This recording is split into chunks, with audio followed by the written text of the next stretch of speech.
Parte 2. Alexandre II subiu ao trono após a morte do seu pai em 1855. O primeiro ano do seu reinado foi dedicado à continuação da Guerra da Crimeia e após a queda de Sebastopol, as negociações de paz lideradas pelo seu conselheiro de confiança, o príncipe Gorchakov. O país estava exausto e tinha sido humilhado. Alexandre II foi coroado em 7 de setembro de 1855 após a morte de seu pai Nicolau I da Rússia. Havia subornos, roubos e corrupção por todo o lado, encorajado pela opinião pública.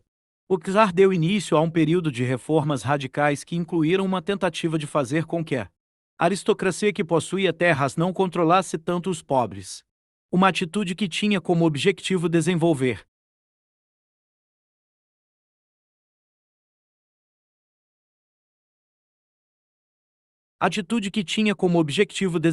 os recursos naturais russos e reformar todos os sectores da administração.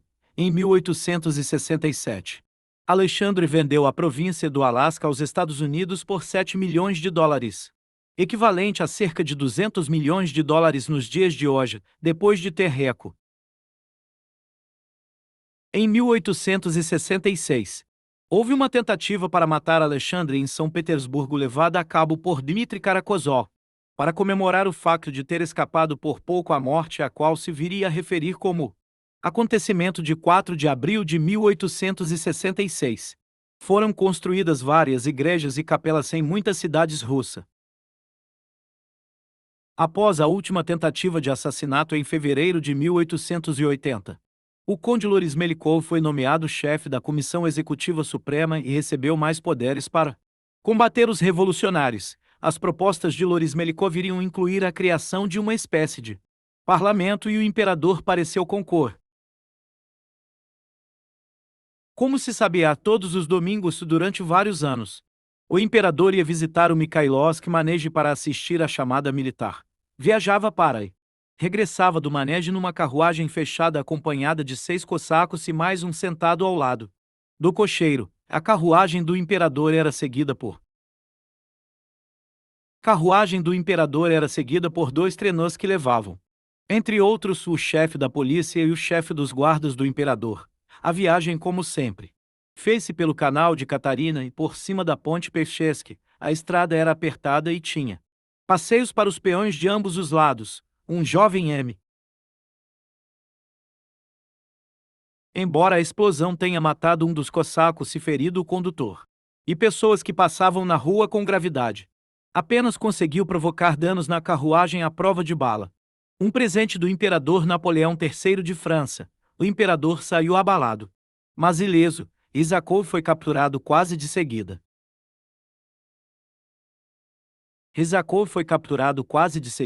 O chefe da polícia ouviu Rizakov a gritar para outra pessoa que estava no meio da multidão. Os guardas e os cossacos imploram ao imperador que deixasse imediatamente o local em vez de ir ver o local da explosão. Apesar de tudo, um segundo membro jovem da organização terrorista, Ignat Grinevitsky, que estava perto da cerca do canal, ergueu ambos os braços e atirou algo para os pés do imperador. Alegadamente, Alexandre terá gritado: ainda é cedo demais para agradecer a Deus. 17 Dvorzhidsky escreveu mais. Fiquei surdo após a segunda explosão, queimado, ferido e fui atirado para o chão. De repente, por entre o fumo e o nevoeiro da neve, ouvi a voz de Sua Majestade a gritar da ajuda, juntando todas as forças que tinha. Levantei-me e corri até ao imperador. Sua Majestade estava meio deitado, meio sentado. Apoiado no seu braço direito, pensando que ele estava apenas gravemente ferido, tentou levantá-lo. Mas as pernas do czar estavam destruídas e o sangue escorria delas. 20 pessoas, feridas de várias maneiras, estavam estendidas no passeio e na rua. Algumas conseguiam levantar-se, outras Alexandre foi levado de trenó até ao Palácio de Inverno e depois para o seu escritório, onde, ironicamente, quase exatamente 20 anos antes, tinha assinado o documento que tinha libertado os servos. Alexandre estava a perder muito. Sangue tinha as pernas destruídas, o estômago aberto e o rosto mutilado.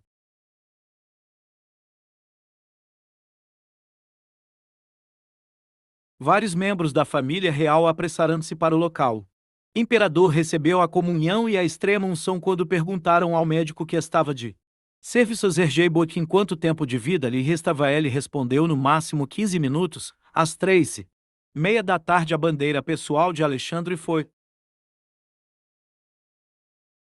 abaixada pela última vez. Ele acabou falecendo com sua morte. Seu filho assumiu o trono com o título de Alexandre III. Ele rasgou os documentos que seriam utilizados para a criação do parlamento russo, causando assim o retrocesso das reformas.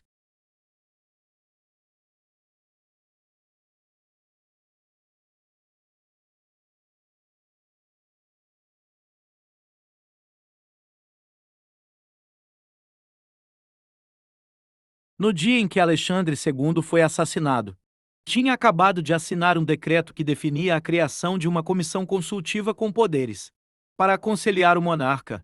No entanto, quando subiu ao trono, Alexandre III, seguindo o conselho de Pobedonostsev, seu amigo pessoal, decidiu cancelar o decreto. Todas as reformas internas levadas a cabo por Alexandre III tiveram como objetivo reverter as políticas liberais que foram implementadas durante o reinado do seu pai. O novo imperador acreditava que, ao manter-se fiel à Igreja Ortodoxa, à autocracia e ao nacionalismo, uma ideologia que tinha sido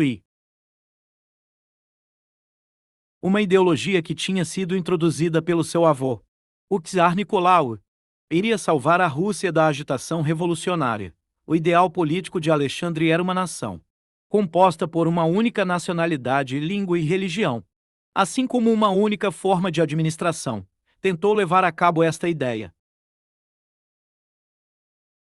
Alexandre III foi coroado em 27 de maio de 1883. Ele continuou o caminho da monarquia absolutista na Rússia. Ele nunca preparou corretamente seu filho Nicolau para se tornar imperador. A Crimeia ficaram alojados no Palácio de Mali, em Livadia, uma vez que Alexandre estava demasiado fraco para continuar a viagem, reconhecendo que não restava muito tempo de vida ao czar. Vários parentes imperiais viajaram até Livadia, até um conhecido clérigo da época, João de Kronstadt, visitou o palácio onde o imperador estava, pois Alexandre iria para a ilha da Grécia para poder se recuperar, mas estava muito fraco para a viagem. Algum tempo depois, Alexandre III morreu e foi sucedido por seu filho Nicolau II da Rússia. Ficaria conhecido como o último imperador da Rússia. Casamento de Nicolau e Alice. Originalmente planejado para a primavera seguinte, foi antecipado devido à insistência de Nicolau, cambaleante abaixo do peso de seu novo ofício. Ele não tinha intenções de permitir que a única pessoa que lhe dava confiança saísse de seu lado. O casamento aconteceu em 14 de maio de 1896. Nicolau foi coroado como czar na Catedral da Dormição, localizada no interior do Kremlin, em 18 de maio de 1896. Após a coroação, aconteceu uma histeria coletiva, que ficou conhecida como Tragédia de Kodinka. Um banquete comemorativo em comemoração à coroação do czar foi preparado para o povo do campo de Kodinka. Haveria teatros, 150 bufês distribuiriam presentes e 20 pubs foram construídos para a celebração. Na noite de 17 de maio, algumas pessoas ouviram a notícia dos presentes que seriam distribuídos e começaram a chegar antecipadamente. Repentinamente, um rumor estima-se que 1.429 pessoas morreram e outras 9.000 a 20.000 ficaram feridas. Nicolau e Alexandra foram informados sobre a tragédia, mas não imediatamente. Um baile festivo aconteceria nessa noite na embaixada francesa. O czar pensou em não comparecer, pois pareceria que não sentia pesar com a guerra russo-japonesa. Boa parte da frota marítima russa foi destruída. O Império Russo perdeu o território para o Japão e ocorreu a Revolução de 1905, que obrigou o imperador Nicolau II a assinar o decreto criando a Duma, o parlamento russo. Mas só que o parlamento russo não tinha nenhum poder sobre essa Decisões do imperador. Com o início da Primeira Guerra Mundial em 1914, a Rússia entrou na guerra. Acabou sofrendo uma crise econômica e o preço dos alimentos começou a aumentar, ocasionando Revolução de 1917.